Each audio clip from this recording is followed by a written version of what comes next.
Bueno, buenas tardes a todos. Zona SAOI es un espacio de la SAOI magníficamente organizado por la doctora Carlota Long, del cual yo no quiero interferir, pero hay dos motivos por los cuales voy a hablar 30 segundos. Uno es saludarlos por el comienzo de las actividades de la SAOI en el año 2021. Aparentemente vamos a tener un año por Zoom. Vamos a colaborar también con el Centro Argentino de Estrabismo en el curso anual, en el congreso anual, que aparentemente también, como pinta todo, va a ser virtual. Vamos a seguir con nuestras actividades del año pasado, Zona SAOI, seguiremos editando la RAOI con el mismo perfil editorial, organizaremos un simposio internacional y colaboraremos con todas las sociedades madres, CAO, SAOI, que nos requiera. El otro motivo es para expresar un agradecimiento, pero este agradecimiento está ligado a una anécdota que nos pinta de forma dramática la época que estamos viviendo. Yo quiero agradecer, o sea, la SAOI quiere agradecer al doctor Jacobo Yáñez Martínez, quien gentilmente nos ha cedido para la SAOI una plataforma digital que es Oftalmo Network, donde tenemos un espacio donde se puede acceder y encontrar una infinidad de contenidos de oftalmología pediátrica y de oftalmología en general. Y juntamente con esa plataforma a la cual solamente pueden acceder médicos y con autorización, es decir, que se puede poner cualquier contenido médico sin problema en cuanto a la difusión y todos los aspectos legales que ahora tenemos, con los Zooms y con la presentación de caras y todo eso. Y juntamente con esa plataforma nos ha cedido este Zoom, que es un Zoom para 300 personas, que está ligado a esa plataforma y que pertenece a la Universidad Complutense de Madrid. El doctor Jacobo, estuve hablando con él en diciembre, me hice amigo, es esposo de la doctora Pilar Merino, es un eximio cirujano de cataratas y es experto en cuestiones digitales. Y en diciembre me hice amigo de él y quedamos que en enero me iba a enseñar a manejar todo esto, la plataforma digital. Una persona sumamente simpática, con una sonrisa permanente, una persona que todo el tiempo haciendo chistes, una persona sumamente agradable que uno se hace amigo a los 30 segundos. En enero, lamentablemente, no me pudo enseñar porque una semana después que hablamos estaba intubado y estuvo intubado hasta la semana pasada, que felizmente lograron desentubarlo. Así que hacemos público nuestro agradecimiento a él y esperamos su pronta recuperación, no solamente por él y por su esposa, la doctora Pilar Merino, que tanto colabora con nosotros. Bueno, pasamos a Carlota para el manejo de la zona SAOI y muchas gracias. Bueno, buenas tardes, muchas gracias también por colaborar con nosotros, por estar siempre, por acompañarnos.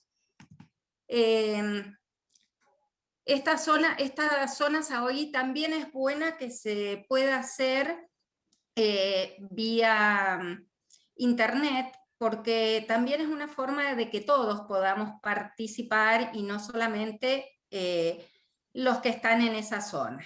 Esta zona de selvas y llanuras, corresponde a las provincias de Misiones, Entre Ríos, Corrientes, Buenos Aires y La Pampa.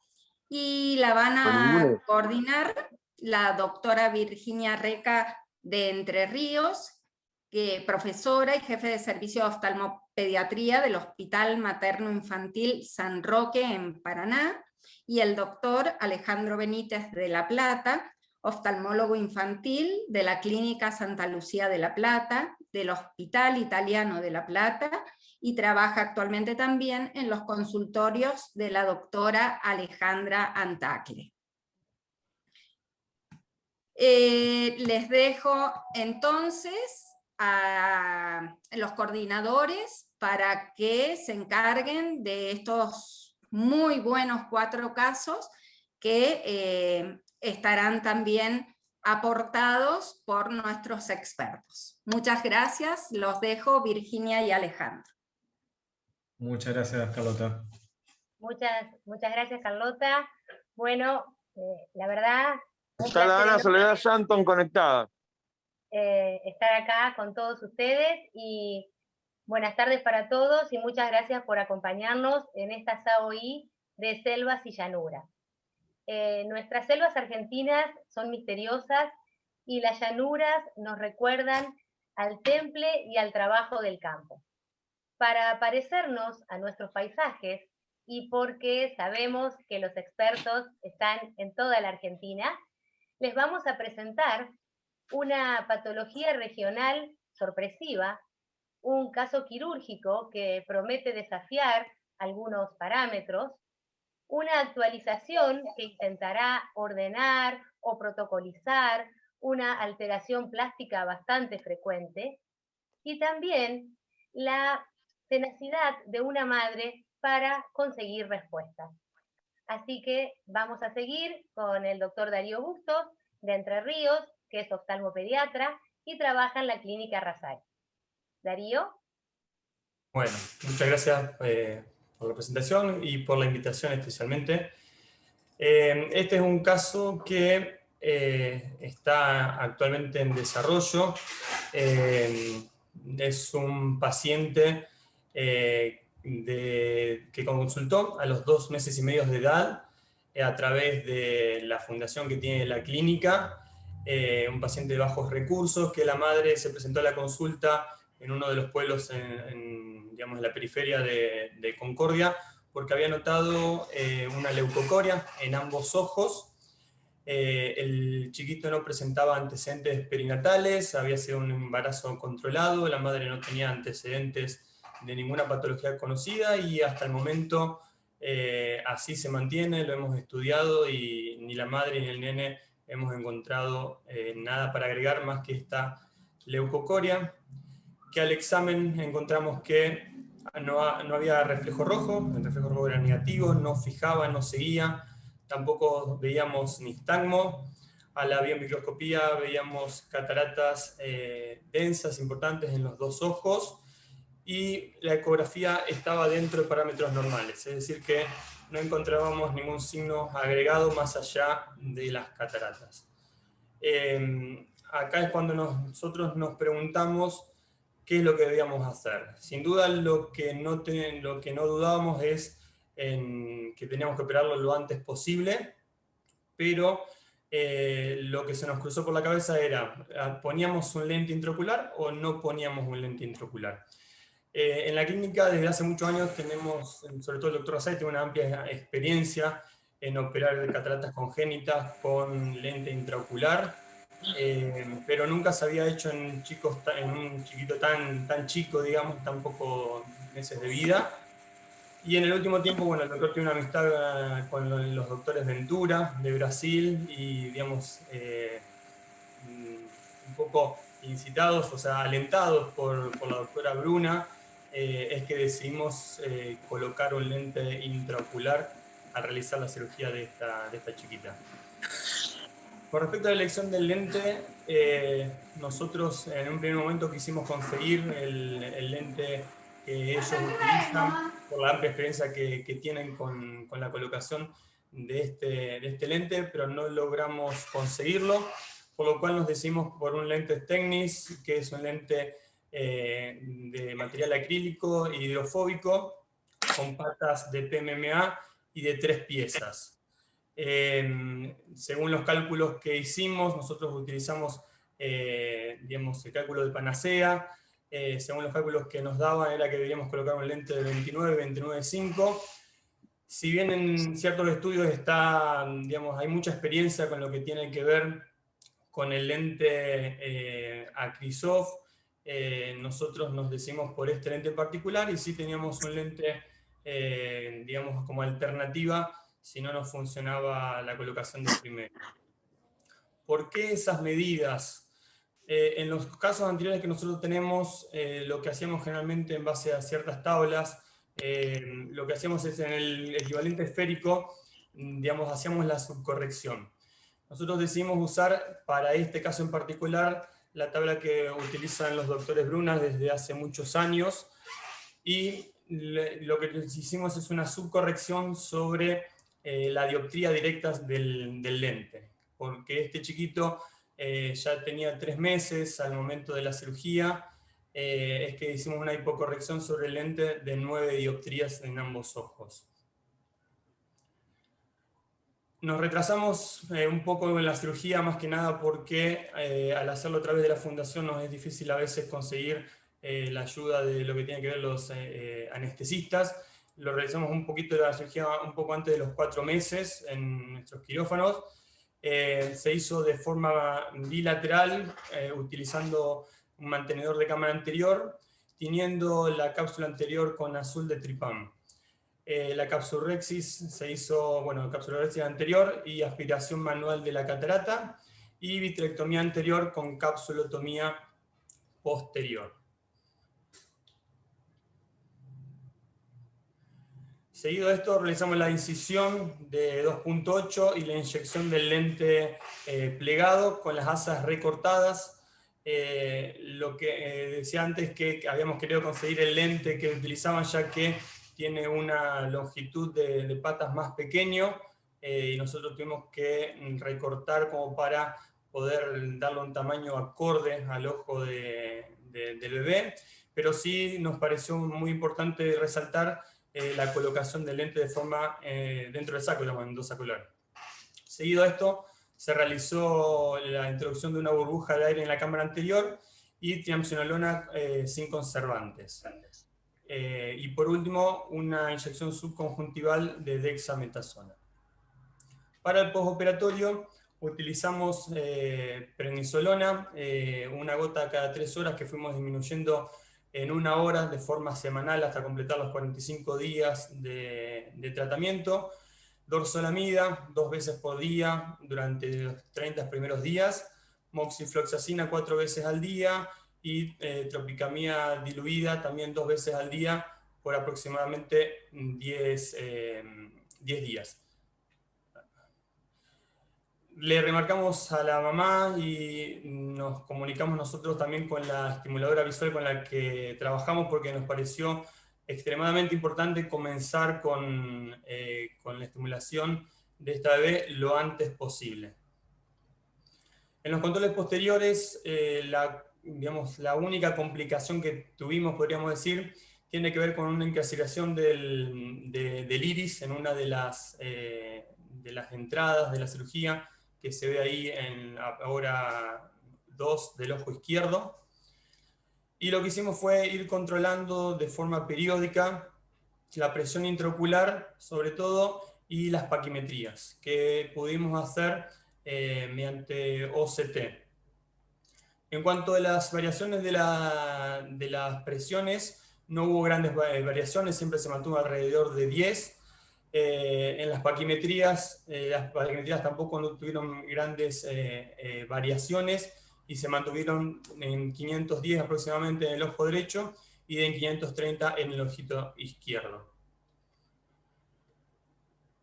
Desde un primer momento le hicimos una isquioscopía que se mantuvo en el tiempo y que fue siempre de +6, que éramos en realidad el target que nosotros teníamos. Lo habíamos logrado con el cálculo que habíamos hecho, y lo que hicimos por recomendación de la doctora Ventura fue indicar lo antes posible una adición de +3 en lentes aéreos. Con respecto a las cataratas, se está convirtiendo hoy en día en una de las principales causas de ceguera, sobre todo en los países en desarrollo. Se calcula que hay... Bien. Se calcula que hay aproximadamente 200.000 pacientes chicos ciegos por cataratas, y constituye entre el 5 y el 20% de causas de ceguera. Con respecto a las cataratas bilaterales, constituyen un 68% en idiopáticas, mientras que las unilaterales son un 86%, pero son 3 veces más prevalentes que las unilaterales. Con respecto a las consideraciones prequirúrgicas, lo que debemos preguntarnos siempre es si es unilateral o bilateral, cuál puede haber sido la causa y cuál es el momento de aparición y cuándo operar, si pensar si hay riesgo de complicaciones, y esto es lo que nosotros nos decidió en parte también para la opción de lente intraocular, si vamos a tener accesibilidad a rehabilitación visual, ayudas ópticas y si teníamos un entorno familiar comprometido. ¿Por qué elegimos colocar un lente intraocular? Según diferentes estudios, a largo plazo, la colocación de lente intraocular tiene menores costos económicos, lo cual es muy importante porque estábamos hablando en este caso de un chico de bajos recursos. Tenemos en la colocación del lente intraocular una corrección al menos parcial en todo momento. Hay además ciertos estudios que nos hablan de que se logra, sobre todo en las bilaterales, perdón, una mejor agudeza visual a largo plazo, y porque de a poquito hay cosas que van cambiando. Una de ellas es la mayor disponibilidad de lentes intraoculares especiales para niños. Una de las complicaciones en el pasado y también en el presente de estas cirugías era la aparición de glaucoma postquirúrgico y de opacificación del eje visual. Nosotros creemos que una mayor experiencia quirúrgica, un mejor instrumental quirúrgico y sobre todo un mejor control de la inflamación ha logrado que esto sea cada vez menos frecuente. Cerramos, Darío. Bien. Por último, en realidad queríamos destacar esto, que creemos que es quizás lo más importante y la razón por la cual decidimos hacer esta cirugía y quedarnos un poquito más tranquilos con los resultados, y es que pudimos conseguir una triamcinolona, la cual colocamos de forma intracameral sin conservantes. Está comprobado que en aquellos pacientes, en diferentes estudios, a veces había efectos adversos como son el adelgazamiento de la córnea, y esto se daba por los conservantes que tenía la triamcinolona. Hasta el día de hoy, la verdad que tenemos muy buenos resultados en la actitud visual y en las medidas que nosotros queríamos lograr con este chiquito. Y a modo de conclusión, destacar que nosotros creemos que los avances en los materiales, en las lentes intraoculares, el mejor manejo de técnicas quirúrgicas y un mejor conocimiento que de a poquito se va incrementando en cuanto al crecimiento de la metropización, digamos, va a hacer que a futuro la implantación de un lente intraocular sea cada vez más frecuente, sobre todo, no solamente en chicos más grandes, sino también en niños pequeños. Bueno, muchísimas gracias, Darío. Excelente tu presentación. Como experta en el tema, invitamos a la doctora Susana Gamio, jefa del Servicio de Oftalmología Infantil del Hospital Ricardo Gutiérrez, para que nos aporte su experiencia en todo esto. Susana, ¿estás por ahí? Sí, claro. Gracias por la invitación a discutir este caso. Los oftalmopediatras sabemos que cuando decidimos operar de catarata a un bebé, les decimos a los padres que ese es el primer escalón de una escalada al Everest, y que en realidad tenemos que acompañar a ese bebé en el crecimiento y en la maduración de su visión. En realidad el oftalmopediatra puede acompañar a este bebé haciendo procedimientos que representan una mochila menos pesada que colocar un lente intraocular a los 3 meses a un bebé. Porque si bien es cierto que las técnicas quirúrgicas han cambiado y demás, la mayoría de los trabajos, y especialmente los multicéntricos y demás, el PEDIC, no recomiendan colocar lentes intraoculares a tan temprana edad. Mi propósito era preguntarle a Darío por qué decidió una mochila tan pesada, porque ahora va a haber que controlar muy de cerca a este bebé para que no haga complicaciones. El que no las haya hecho en el posoperatorio inmediato no significa que no pueda hacer glaucoma, que no pueda tener reoperaciones en el futuro. Y con respecto a la graduación óptica, si bien es cierto que lo dejó hipocorregido de +6 y le puso un lente aéreo de +9 para que el niño tenga imágenes enfocadas, En nuestra experiencia, como mínimo los niños afáquicos operados a los 3 meses pierden 10 dioptrías a lo largo de 10 años, más al principio y menos, por supuesto, al final. Y cuando tienen un lente intraocular de alto poder dióptrico en el interior de su ojo, este giro miópico es mucho mayor. O sea, que estoy convencida de que este bebé en la adolescencia va a ser un alto miope. Yo le pido al doctor Darío Bustos que en 5 años nos vuelva a mostrar este bebé, que nos diga cómo evolucionó, cómo fueron los controles, y si a los 5 años de evolución el bebé está tan bien como ahora, ahí sí lo voy a felicitar. Pero hoy yo no puedo apoyar el colocar un lente intraocular a un bebé bilateral a los 3 meses de vida. Muchísimas gracias, Susana. En realidad, justamente queríamos eso, queríamos que cada uno pudiera expresar y nos encanta tus aportes y tus ideas, y sabemos lo estudioso que sos en este tema. Con respecto a la pregunta que hizo Susana, Darío. Nosotros tenemos pacientes de seguimiento de largo plazo. No, por lo menos hasta el momento no tenemos miopes altos. Hay un nene, yo pude seguir a 3 chicos en particular que fueron operados antes del año y medio con la colocación del lente intraocular. Un nene de 5 años que hoy en día está con una, digamos, mide más 0,50 de un ojo y más 1 del otro. Y sí pacientes de 10 y 11 años con miopías de -3 y -4 y agudeza visual que están entre las 6 y las 8 dioptrías. Lo que yo pude comparar respecto a este caso es que estaban mucho menos hipocorregidos de lo que nosotros hicimos, pero sí, obvio que es a seguir qué es lo que va a pasar en el tiempo.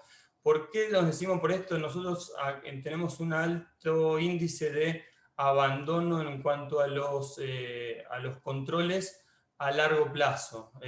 Lo que tiene que ver con la estimulación visual, lo que tiene que ver con la parte óptica.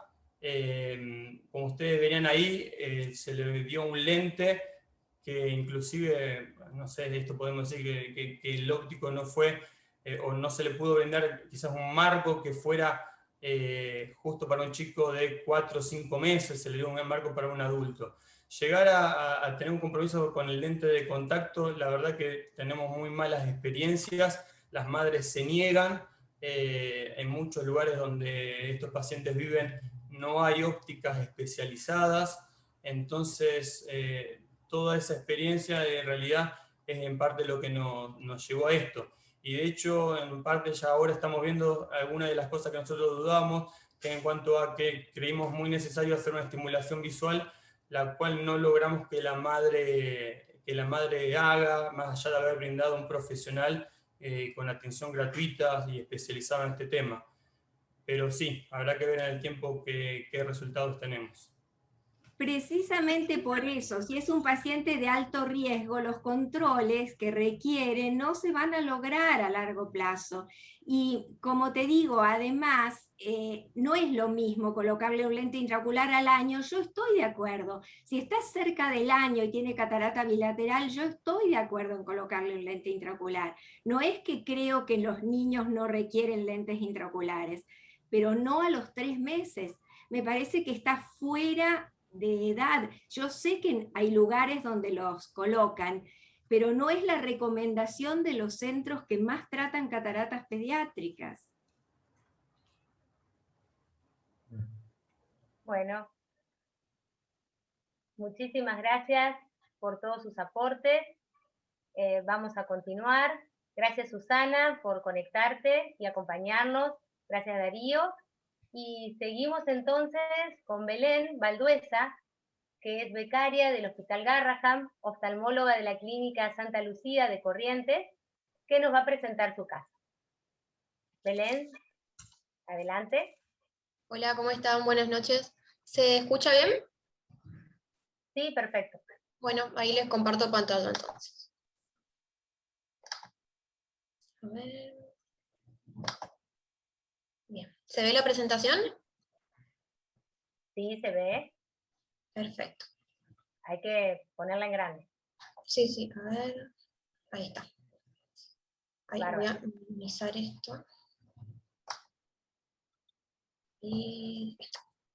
Bueno, les voy a presentar este caso de una bebé que viene al consultorio con 3 meses de vida, la trae la mamá, una nacida de término, sana. La mamá había consultado con esta nena en un principio y recorrió varios oftalmólogos, quienes le decían que la nena era prematura, que tenía ROP y que había que tratar urgente.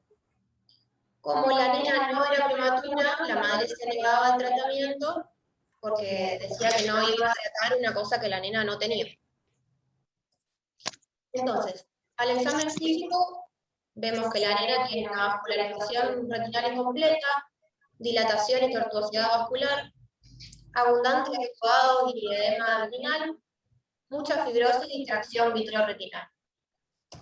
Entonces, discúlpame, Belén, perdón, sí. Belén, por favor, está acoplando, ¿vos tenés alguna persona que esté cerca tuya que tenga también abierto el micrófono? Porque se está acoplando un tal Roberto. No, pero me pongo los auriculares. Sí, por favor, porque acopla y se escucha mal. Se conecta esto.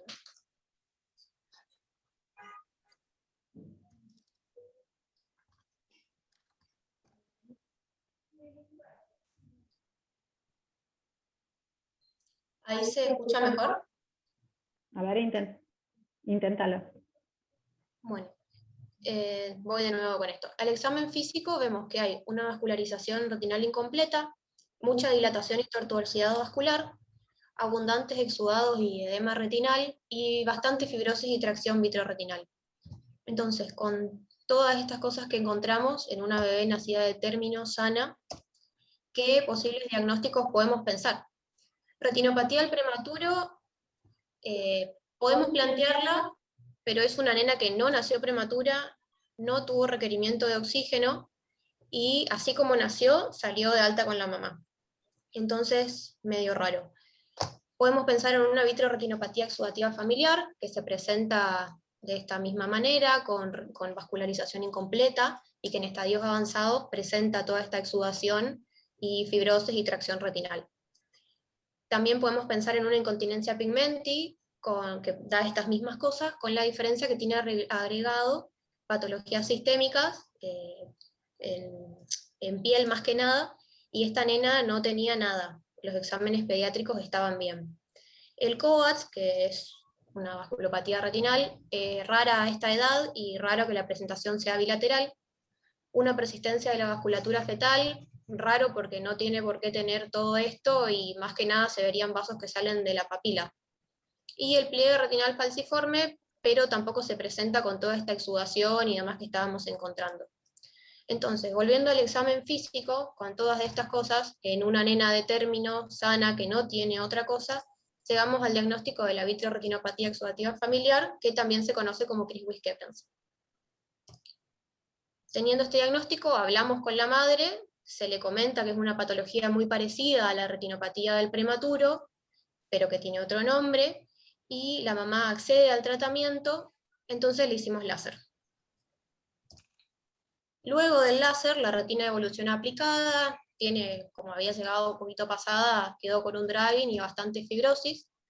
Estas son las fotos, hoy la nena tiene 15 años, y en el ojo derecho tiene una agudeza visual de 2 décimas, esta es la foto del ojo izquierdo.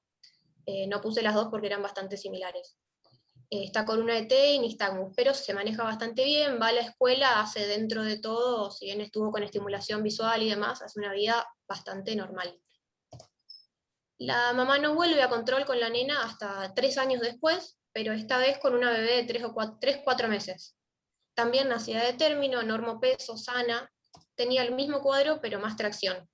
Se le hizo el mismo tratamiento, y después de unos años el ojo derecho evolucionó con un desprendimiento de retina, que se lo encontramos ya bastante pasado, entonces no planteamos la vitrectomía, y el ojo izquierdo quedó con una décima, también tiene una ET y también tiene nistagmus. Así, a pesar de todo esto, la nena va a la escuela, tiene una maestra integradora y está haciendo una vida dentro de todo bastante normal. Siguen pasando los años y vuelve con la tercer bebé, que esta tiene 2 meses, también nacida de término, sana, y tenía el mismo cuadro, pero menos fibrosis y tracción. También se le hizo láser, con la diferencia de que esta nena, como se agarró la patología más temprano, quedó mucho mejor. Hoy en día esta nena tiene 5 años, una visión corregida de 9 décimas en los 2 ojos y está en ortotropia. Bueno, para hablar un poquito de la patología, sabemos que es una vitreoretinopatía bilateral que tiene como causa desencadenante la isquemia retinal y por ende la producción de factores angiogénicos. Acá la causa base es una mutación en genes, que puede ser autosómica dominante, que es la que afecta la vía de señalización intracelular que se llama WNT, y la que está ligada al X, que afecta al gen NDP. Este gen lo que produce, este gen está encargado de la producción de norrina, que es una proteína que está sumamente encargada y es muy importante para la vasculogénesis, o sea, para la vascularización normal del chico que está formándose en la panza de la mamá. Y lo que vemos acá en esta patología son cambios vítreos y fenómenos de tracción vitreoretinal. Tiene 3 estadios. El 1, que es el más leve, es asintomático y los chicos tienen buena agudeza visual. El 2, que es de exudación y proliferación, y el tercero, que ya hay desprendimiento de retina y hay compromiso macular y tracción vitreoretinal. Las 2 primeras hermanas estaban con un estadio 3 y la más chiquitita con un estadio 2, que quedó bueno, la verdad que quedó bastante bien. ¿Qué opciones tenemos para el tratamiento? De elección, el láser es el gol estándar de tratamiento. Si no tenemos láser o si los medios están un poco turbios y no nos permite, no sé, ver el aiming y no poder hacer los disparos, se puede hacer una crío, pero no queda tan bien como con el láser. No me molesta. En estadios Pero más quiero estar acostada porque avanzados... estoy muy cansada. Sí, está bien, muy bueno. Natalia Wilka, por favor, silencia tu micrófono. En estadios más avanzados se puede hacer vitrectomía, pero ya esto es como una opción de rescate. Acá cuando llegamos a la vitrectomía es como llegar tarde en una ropa. El ojo no queda bien. Y para la secuela se puede poner un explante. El explante no trata la causa de todo el desencadenante del problema, trata solamente la parte cicatrizal que podría ayudar a prevenir un desprendimiento de retina y demás. Pero si nosotros queremos atacar la causa y parar la enfermedad, tendríamos que ir por el láser o la crío.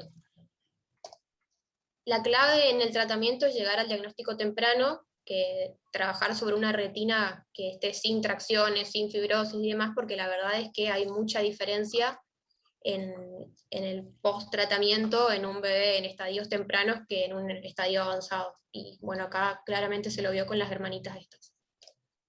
Muy importante también el consejo genético, porque esta es una enfermedad de transmisión hereditaria, y revisar a los padres. En este caso la pudimos revisar a la mamá, que no tenía ninguna alteración en la retina, y al padre no lo pudimos ver porque lamentablemente después que nació la tercera hija, se fue y armó una nueva familia. 2 minutos, Belén. Bueno, listo. Súper, muchas gracias. Bueno, muchas gracias, Belén, por tu presentación, excelente. Ahora entonces, como experta, nos va a aportar la doctora Celeste Mancilla, oftalmóloga infantil del Hospital de Niños de Garrahan, de la ciudad de Buenos Aires. Celeste. Hola, buenas noches. Muchas gracias por la invitación. Bueno, en primer lugar quiero felicitar a Belén por haber seguido y tratado a estos pacientes, que la verdad que lo hicieron de manera muy correcta. Y este caso nos sirve para aprender 2 cosas.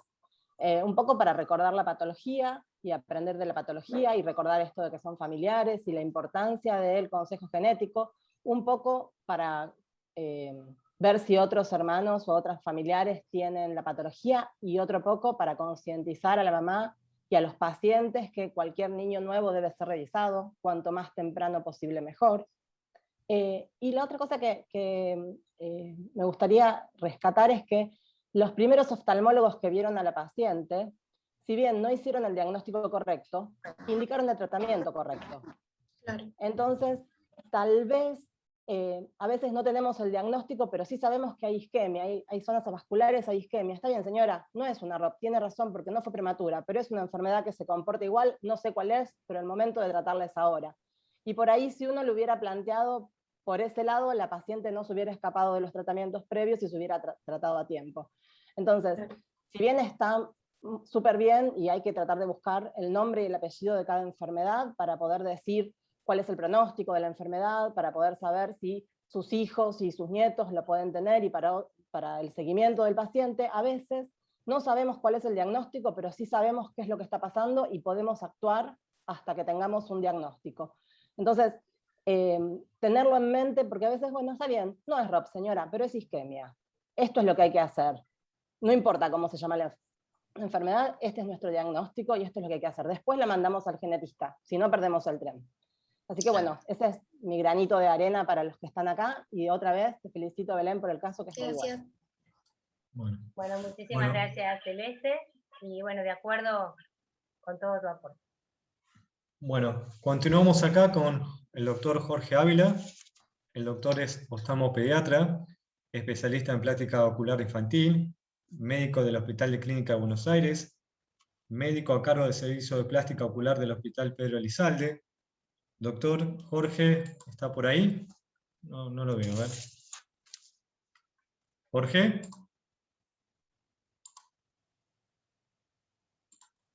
¿Jorge, estás conectado? Estoy conectado, pero estaba silenciado. Ahora estoy. Ah, perfecto. Bueno. Ahora vuelvo con la presentación. Bueno, no voy a presentar ningún caso clínico, sino que voy a tratar de una patología que es el desafío de todo oculoplástico. La verdad que siempre que dicen que cuando se recibe un oculoplástico, en realidad se recibe cuando controla una tosis. Esto es son casos muy desafiantes, son casos que hay que saber interpretar. Entonces, la idea es cómo nos paramos frente a un paciente que viene con una tosis para saber qué indicaciones quirúrgicas podemos optar, porque me pasa que muchas veces me mandan pacientes con una tosis que no hace falta operar, y otros pacientes que hace 2 años lo debería haber operado. Entonces vamos a repasar un poquitito de la anatomía palpebral acerca de lo que es la lamela anterior y la lamela posterior del párpado. Con este video, que es una pequeña disección que hizo mi compañera de Fellow, donde encontramos que la lamela anterior es la piel y el músculo orbicular, que es lo que está agarrando ahí con la pinza, y ahí se puede ver todo lo que es el septo orbitario, que es toda esa malla multicapa que cubre toda la porción orbitaria.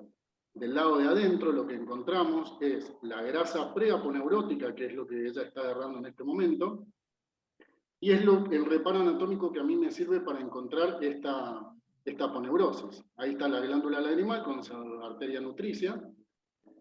Y lo más importante de entender la anatomía de esto es entender que en realidad eso es la aponeurosis, no es el músculo. El músculo se encuentra inmediatamente detrás de la aponeurosis, que es todo ese vientre muscular que viene por detrás a rebotar contra el Wignall y encontrarse a ese nivel. Entonces ahí tenemos las dos lamelas, lo que es la lamela anterior y la lamela posterior. Entonces vamos a analizar el pliegue palpebral y qué significa esto y qué cosas nosotros tenemos que tener en cuenta.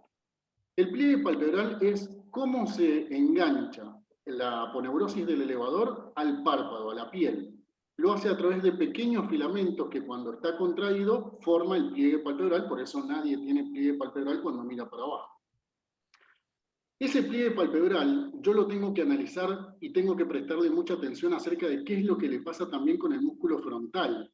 El músculo frontal a mí me va a decir cómo van a funcionar diferentes técnicas quirúrgicas. Por ejemplo, en la primer niña que yo veo, pienso en una técnica suspensoria, y en el segundo niño pienso en otra técnica suspensoria porque usa mucho el frontal.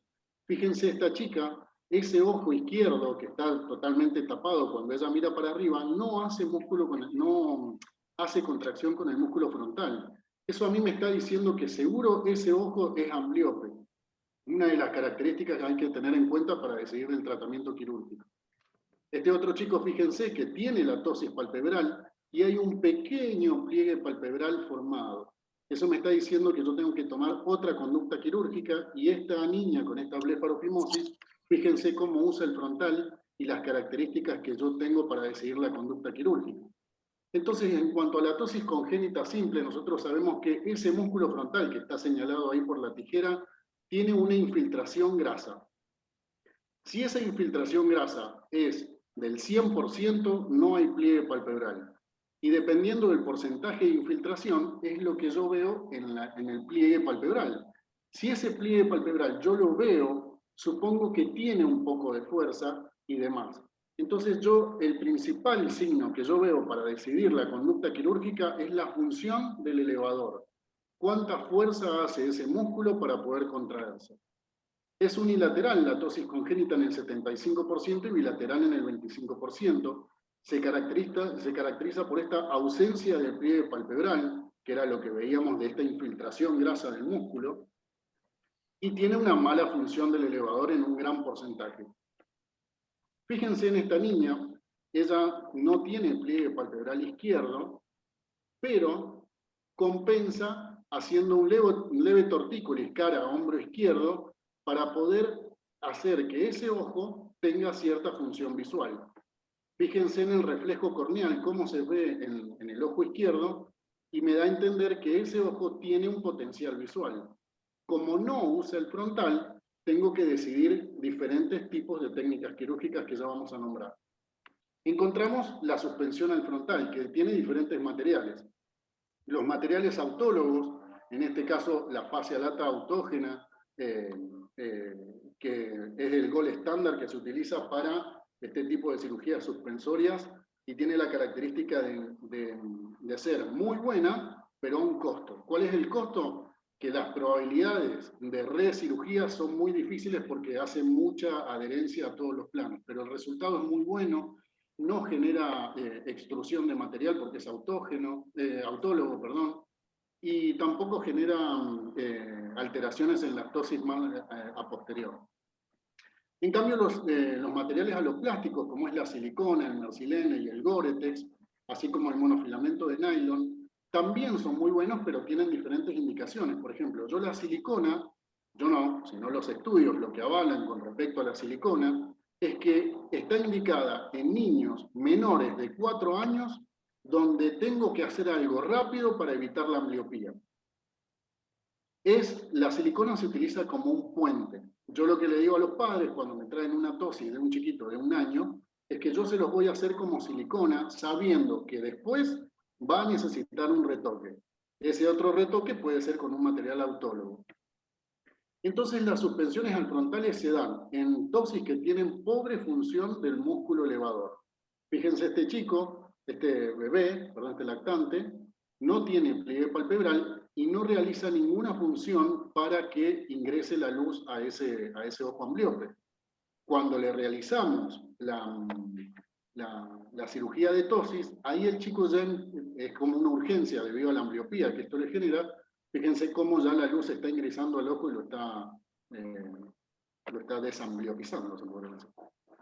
En cuanto a las ventajas, las suspensiones al frontales son métodos seguros, efectivos y técnicamente son sencillos. Cualquiera de nosotros lo puede realizar sin ningún problema. ¿Cuáles son las desventajas que tiene? Que hay un riesgo de lagoftalmos y que la cosmesis siempre no va a ser tan buena debido a que esto es un mecanismo de rescate que yo tengo para evitar la ambliopía, que es nuestra función principal. Otra de las técnicas que acá mi mentora Alejandra Villagra maneja muy bien y la verdad que tenemos un montón de pacientes en común con esta técnica, es el flap del frontal. Es una técnica que es autóloga, donde nosotros lo que hacemos es un colgajo del músculo frontal, hacemos una polea que se inserta sobre la placa tarsal. Entonces el paciente, al mover la frente, levanta el párpado. ¿Cuáles son las ventajas? Que eliminan la necesidad de materiales que pueden ser aloplásticos o autólogos como la fascia lata, que tiene una dificultad de poder sacarlo de la fascia lata del muslo, pero no es tan invasivo, no piensen que nosotros abrimos toda la pierna, sino que se hacen 2 incisiones y ahí se saca el material. Tiene menos retraso del párpado con la mirada hacia abajo y elimina la incisión de la frente, que a los padres a veces les preocupa mucho. La verdad que realiza un contorno de párpado que nosotros en oculoplastia le prestamos muchísima atención a la forma almendrada que tiene el párpado. ¿Cuáles son las desventajas? que muchas veces al estar muy pegado a la polea, a la escotadura del supraorbitario, muchas veces produce anestesia transitoria de la frente. Y a veces sobrecorregimos al no saber cómo está moviendo la frente este paciente y además puede producir un lagostano. ¿Cómo es esa técnica? Ingresamos por el pliegue palpebral, disecamos... Quedan 2 minutos, hasta el reborde orbitario, disecamos el músculo frontal y lo unimos a la placa tarsal para lograr un buen contorno. Esto es después una técnica de Medel, que es un español oculoplástico muy bueno, realiza la misma técnica y lo que hace es fijarlo un poquitito más. Vamos a avanzar un poquitito porque en realidad me interesa esto, que es cuándo operamos a los pacientes. La verdad que no lo sé. No hay estudios que digan cuándo operar a cada paciente, pero en la que sí sabemos es a qué prestarle atención para poder operar. Entonces, ¿a quién operamos? Al riesgo de ambliopía, obviamente, miramos la fijación y el seguimiento que tiene cada paciente, miramos el ojo fijador, es muy importante esto, y la acción que tiene el músculo frontal. ¿Por qué? Porque si no tiene acción en el músculo frontal, nosotros podemos enseñarle a través de un kinesiólogo cómo puede mover este músculo frontal. Que nosotros en el Casacuna lo usamos un montón, estamos mucho en comunicación con los kinesiólogos y les enseñan a los chicos cómo mover el frontal.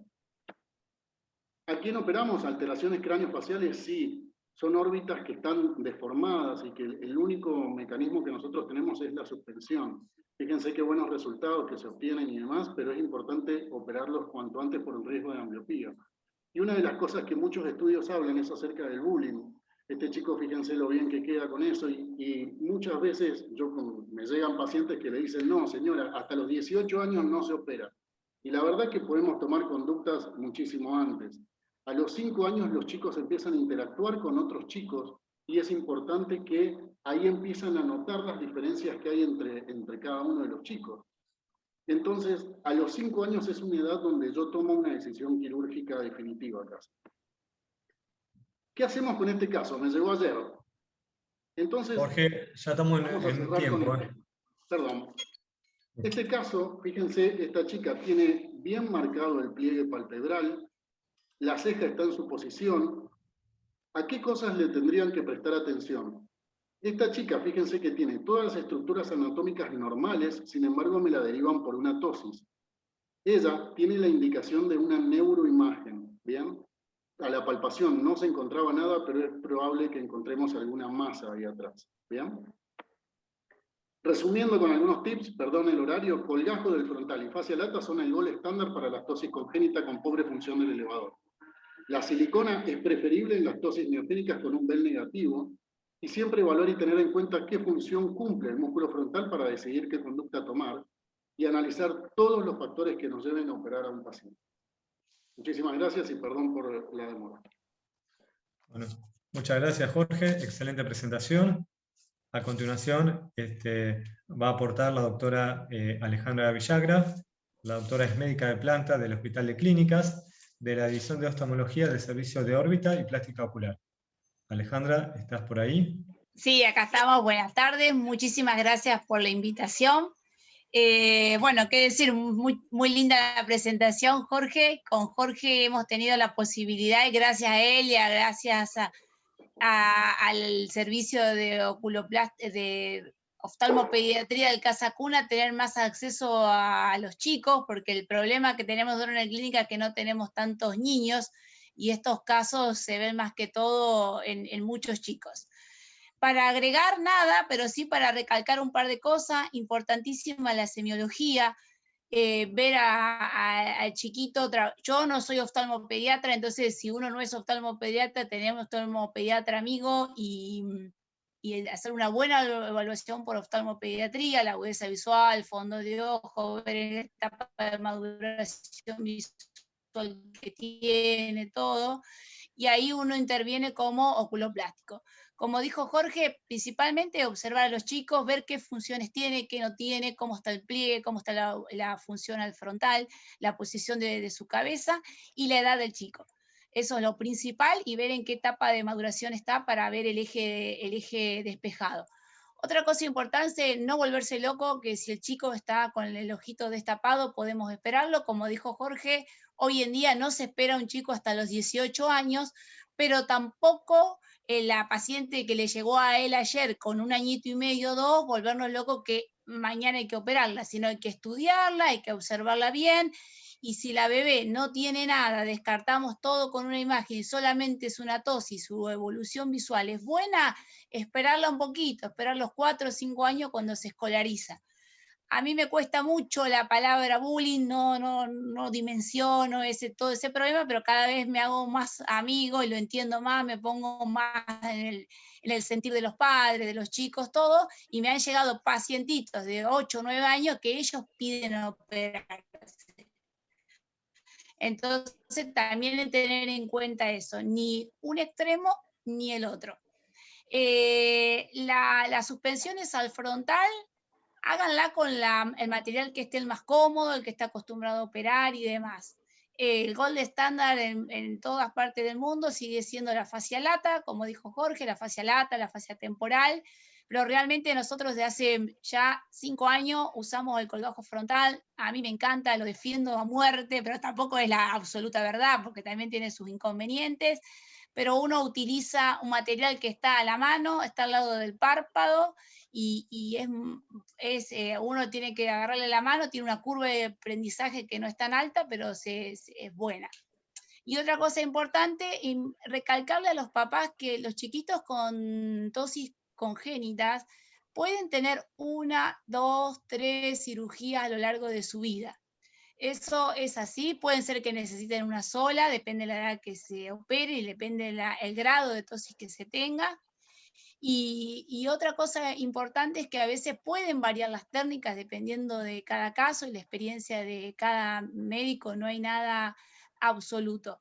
Pero eso es importante recalcárselo, y en los casos de suspensiones al frontal, el chiquito debe, nena, lo que sea, usar el frontal. Si no usa el frontal, no sirve ninguna técnica, ni con fascia lata, ni con silicón, ni con colgajo frontal, ¿sí?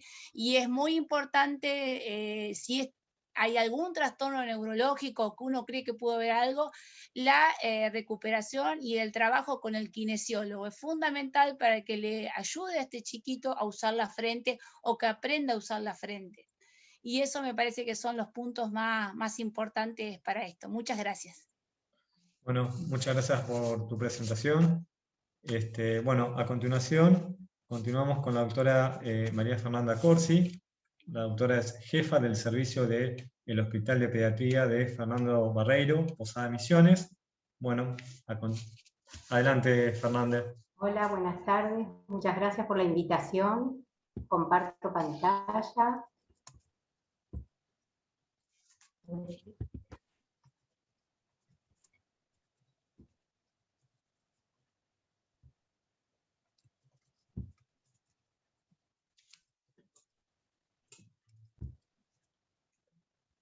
¿Ahí se ve?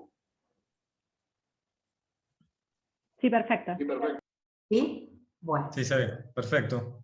Bueno, vamos a presentar algunos casos muy frecuentes en nuestra zona. El primer caso es una paciente de 9 años, sexo femenino, derivada de una localidad del interior de la provincia de Misiones, internada por un diagnóstico de celulitis orbitaria con mala evolución, y la mandan a nuestro servicio. La paciente relataba que estaba muy molesta, mucho picazón, había comenzado primeramente por un pequeño orzuelo, pero lo que quiero rescatar que la importancia que el estado clínico estaba conservado, o sea, no, solamente era la molestia que ella tenía. Este es otro paciente de sexo masculino de 11 años de edad, que consultó también por un orzuelo, lo vio un oftalmólogo, sumamente molesto, con mucha ardor, sintomatología parecida a la paciente anterior, con una secreción, sin respuesta al tratamiento. Y este es otro paciente que vino a nuestro servicio por una tumoración, un chalazion pequeño, lo recibí yo, cuando empecé a trabajar en el servicio de mi hospital. Lo mediqué como un chalazion, le di la indicación porque era pequeño, se sentía molesto, le dije, bueno, si no drena, le vamos a pedir un prequirúrgico, y venga en 7 a 10 días de tratamiento. Este es otro paciente de 2 años de edad, cuya madre ya refiere en este momento que ve una aura o una larva en el ojo izquierdo de hace 10 días, empezó con una secreción, el bebé lloraba, estaba molesto, no quería comer, se tocaba los ojitos. Entonces, en el momento que lo examinamos en el servicio, nosotros para poder verlo nos ponemos unas gafas con aumento, con una buena iluminación, porque la lámpara es difícil porque era muy chiquito. Entonces la escuchamos a la mamá y podemos observar como una cascarita, corrimos con un hisopito y podemos ver la aura o la larva que la mamá había dicho. Acá se puede observar apenas un pequeño opérculo de respiración de la larva. Todos los pacientes anteriores que presenté, los 4 eran productos de la aura o larva. El diagnóstico diferencial fue orzuelo, chalazion y celulitis orbitaria. Generalmente la aura produce una pápula eritematosa pruriginosa con una lesión tipo opérculo, de donde la larva sale a respirar, y una secreción tipo serosa o a veces serohemática. Los síntomas típicos cuando nos relatan los pacientes es dolor, mucho picazón, sensación de movimiento de la larva, que a veces en los bebés lo deja en estado muy tenso, muy nervioso y no quieren comer. Hay que hacer, una vez que tenemos los síntomas, el diagnóstico. ¿Cómo lo hacemos? Primero y principal, un buen interrogatorio a los padres. ¿Por qué? Porque la mayoría de los padres que viven en el interior, en una zona rural, ellos mismos nos cuentan que está la larva. Entonces, la larva necesita una pequeña opérculo, que es el de salida que yo les había mostrado, para poder respirar. Y a la palpación se puede ver como una tumoración dura, que depende del tamaño, porque a veces nos confunde cuando son muy pequeñas, entonces esa pequeña opérculo de respiración está tapadito por una pequeña cascarita, entonces da mucha confusión. Entonces lo importante acá es el interrogatorio y un buen examen, ver la apertura de ese pequeño opérculo de respiración. Y otras veces hicimos ecografías donde se ve la larva y el movimiento a nivel ecográfico, que tengo las ecografías que después, si nos da el tiempo, la podemos llegar a mostrar. La casuística, hemos tenido del 2012 hasta 2021, en el 2016 fue el pico máximo de larvas, 24 tuvimos en el 2016, y en pandemia tuvimos 3, y 2021 tuvimos 2 larvas. ¿Cuál es nuestro tratamiento? Tenemos un tratamiento quirúrgico, un tratamiento manual, y hemos detectado hacer un tratamiento con oclusión de agentes impermeables con vaselina y lidocaína. ¿Por qué? Porque a veces tenemos la mala suerte que esta aura o larva se deposita en el punto lagrimal, y la mayoría de las veces hemos tenido en chicos muy chiquitos que nos costó mucho sacarlo.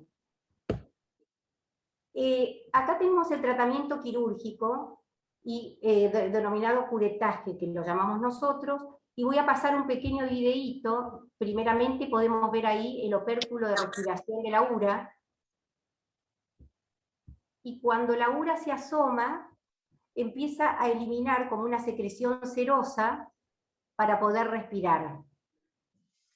Ellas forman como un hueco a medida que va creciendo, donde es muy localizada la lesión. Nunca hemos tenido una celulitis importante, sino es muy local, o sea que no tuvo ni fiebre el paciente, la verdad que se han ido y volvieron así grandes, y nunca tuvimos problemas. Ahí se ve la secreción. Bueno, y este mismo paciente que consultó por el chalazion, vamos a pasar, es el método de curetaje. Lo hacemos igual que el chalación. Ahí tenemos la cureta, y ahí va a salir enterita.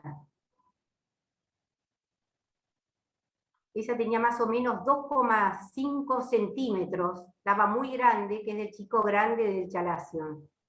Una vez que terminamos de hacer el curetaje, le colocamos Pervinox a la cureta y limpiamos bien la cavidad, que es una cavidad muy amplia que deja.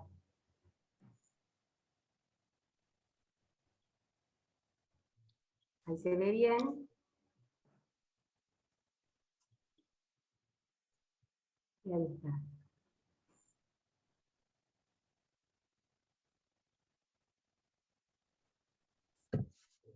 Seguimos. Después tenemos un tratamiento manual que lo hacemos bajo anestesia y se procede a la extracción de la larva presionando la base de la tumoración, que a veces se puede hacer también si son chicos más grandes y no es tan fácil porque a veces hay que apretar mucho y molesta, entonces generalmente lo podemos hacer en quirófano o en consultorio.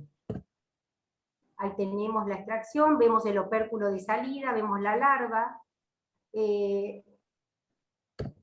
Acá tenemos los métodos con vaselina, que esto para nosotros fue una solución, porque este chico vino, es un bebé de 3 meses, que la mamá nos dijo ya que había tenido URAS, pero estaba repleto, tenía uno en el cuero cabelludo, otro arriba del párpado y en el conducto lacrimonasal. Entonces nosotros en el servicio le ponemos silocaína gel, vaselina, y le hacemos como una montanita y esperamos que la larva empiece a respirar y salir. A veces cuesta, pero la dejamos afuera en sala de espera, la hacemos entrar, y cuando vuelva la paciente es mucho más fácil porque se asfixia, entonces la podemos sacar con una pincita. Esto lo hacemos cuando está en el conducto, porque a veces me ha pasado que vamos a quirófano y estamos 1 hora para tratar de sacar en el conducto lacrimonasal, en el punto. María, 1 minuto te queda. Bueno, la URA es una dermatosis por larvas, la infectación ocasionada por la presencia de la larva de la mosca Dermatobiominis, principalmente en tejido subcutáneo, en bovinos, equinos, ovinos, perros, gatos y en el hombre. Esta es la famosa Dermatobiominis, es una mosca verde, verdosa, azulina, pero el vector es un mosquito o la mosca doméstica. Esta es la larva, que tiene una especie de espícula, que esa es la que pica y molesta. Y este es un pequeño ciclo que para que sepamos que la mosca atrapa al mosquito, le pone los huevos, el huevo va al hombre, por el calor de la piel penetra, y a veces puede pasar con la ropa de los bebés, cuando está colgada afuera, viene la mosca, posa ahí, deja los huevos, y al pasar la ropita, se rasca, y por un folículo piloso o por el punto lagrimal, entra y se convierte en larva.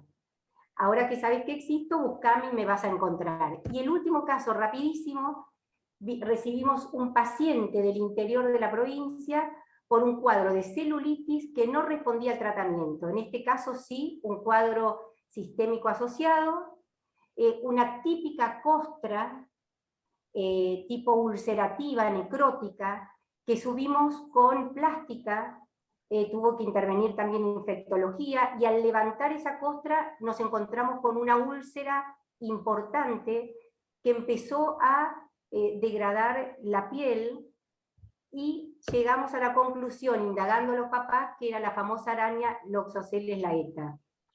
Llegó a tarde a nuestro servicio, o sea que no le pudimos dar el antídoto, pero el paciente estuvo más de 1 mes y medio internado, teníamos que subir, hacerle la toalé de la herida, conjuntamente con plástica, hacerle una tersorrafia, porque el paciente se había quedado prácticamente sin párpado, los plásticos hacían injertos de la parte lateral del muslo, y después tuvimos que colocar triancinolona porque hizo un ectropion de cicatrización para poder ablandar la piel del párpado. Y ese chiquito mejoró, vino hace más o menos 1 año al servicio, y la verdad que está muy bien. Y eso es todo, muchas gracias. Bueno, muchas gracias María Fernanda. A continuación aporta la doctora María Julia Zunino. La doctora es docente adscrito de la primera cátedra de oftalmología del Hospital de Clínicas José de San Martín. Bueno, buenas noches a todos. ¿Me escuchan bien? ¿Todos? Sí. Sí, sí. ¿Me escuchan? Sí. Bueno, buenas noches a todos. Quiero felicitar a la doctora por la claridad de su exposición y por traernos estos diagnósticos diferenciales difíciles y complicados, que bueno, la verdad que les digo, ese niñito, si ponele algún día viene viajando acá y cae en Buenos Aires, puede estar, creo que 3 meses con la ura sobre el ojo, porque no se ve lo que no se piensa, y son cosas raras que realmente a veces uno cree que no existen, pero hay que tenerlas presentes, ¿sí? Aunque las veamos poco.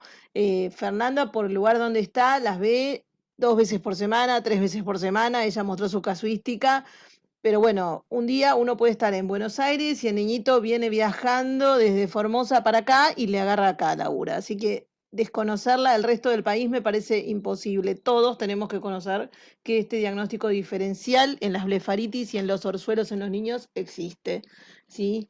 Después algunos aspectos técnicos que por ahí más me gustaría preguntarle a Fernanda y por ahí darle reintroducción a la doctora Villagra, porque realmente la cirugía es distinta y es similar y distinta al orzuelo, ¿sí? Me parece fantástico, por ejemplo, que uses el Pervinox, la iodopovidona, para limpiar el lecho donde está la ura, porque realmente parece una zona muy séptica. Y después me parece fundamental que, bueno, como diagnóstico diferencial, que todos prestemos atención al orificio de entrada por donde respira la ura, que vos lo describiste muy bien, el opérculo, que bueno, obviamente que si el paciente hizo una escamocostra, se va a confundir con una escamocostra de un orzuelo, ¿sí? Entonces hay que empezar a movilizar ahí por ahí con un hisopo para tratar de ver si podemos sospechar que se trata de una ura o un orzuelo. Pero realmente es un diagnóstico diferencial fundamental.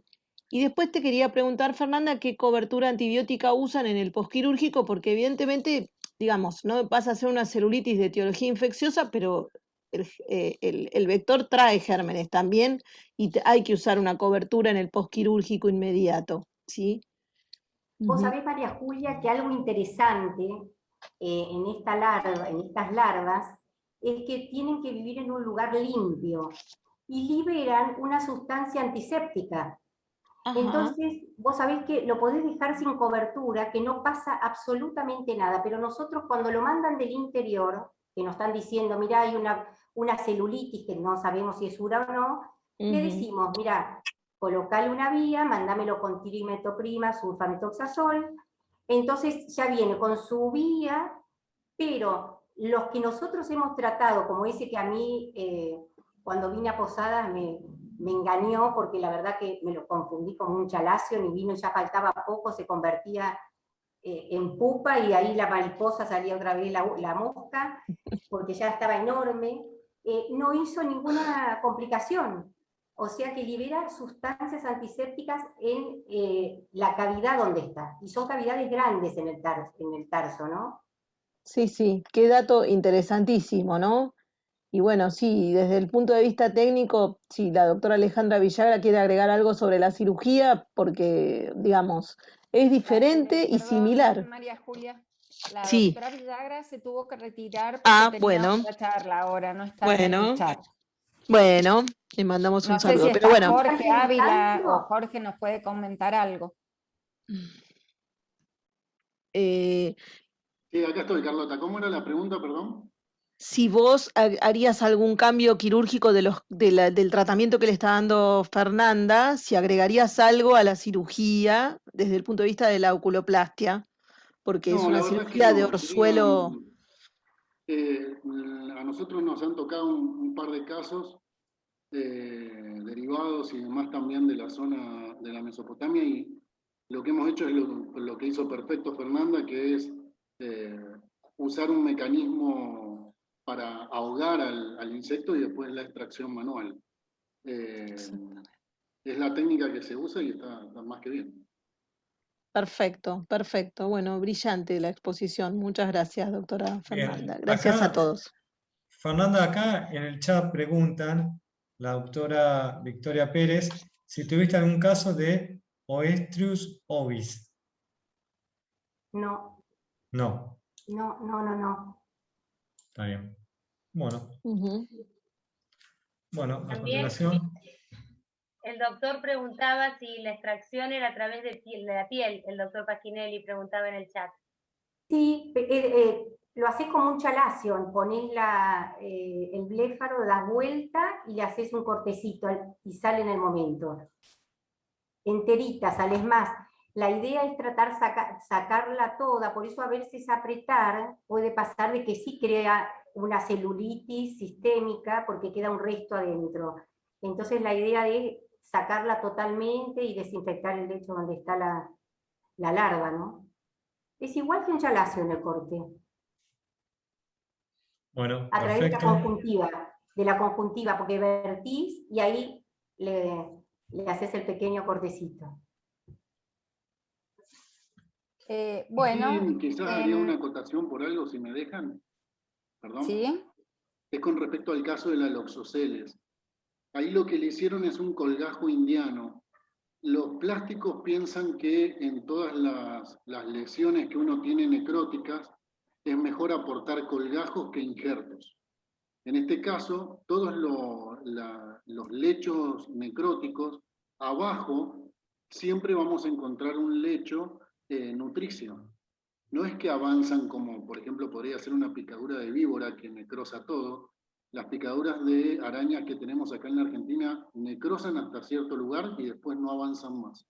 Yo quizás en este niño lo que hubiese hecho, son formas, ¿no? Son diferentes formas artísticas de solucionar el problema, pero quizás hubiese hecho un injerto de piel y no un colgajo indiano para solucionarle el problema. Bueno, en honor al tiempo, muchísimas gracias por haber estado con nosotros. Ahora quiero presentarles la próxima zona.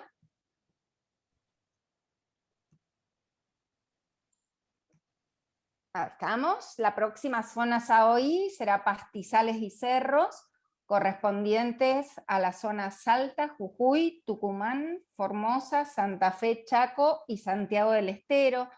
Todo aquel que tenga un caso interesante que quiera compartir, que esté resuelto o no, por favor se pueden comunicar con los coordinadores de este módulo, que serán el doctor Fabián Díaz Pulacio y la doctora Noemi Martino, o conmigo.